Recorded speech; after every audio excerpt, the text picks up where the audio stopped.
Hi, ನಾವು ಹೊರಟಿದ್ದೀವಿ ನಮ್ಮ ಮಂಗಳೂರಿಗೆ. ತಡರಾತ್ರಿ ಆಗಿತ್ತು ನೋಡಿ, ಫುಲ್ಲು ರೋಡೆಲ್ಲ ಬ್ಲಾಕ್ ಆಗಿಬಿಟ್ಟಿತ್ತು ನೈಟು.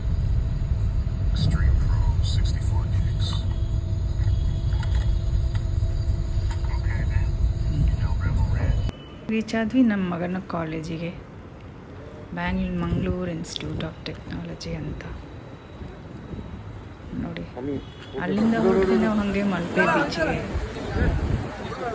ಅಲ್ಲಿ ಸಾಕಷ್ಟು ಜನ ತುಂಬಿದ್ರು. ಏನು ಮಾಡ್ತಾ ಇದ್ದಾರೆ ಗುಂಪಲ್ಲಿ ಅಂತ ನೋಡಿದ್ರೆ ಮೀನು ಹಿಡಿತಾ ಇದ್ದಾರೆ ಎಲ್ಲರೂ ಜನಗಳೆಲ್ಲ ಸೇರಿ. ನೋಡಿ ಹೇಗೆ ಮೀನೆಲ್ಲ ತರ್ತಾ ಇದ್ದಾರೆ, ಎಲ್ಲ ತುಂಬಿಸಿ ಕೊಂಡೊಯ್ತಾರೆ ಫ್ಯಾಕ್ಟ್ರಿಗೆ.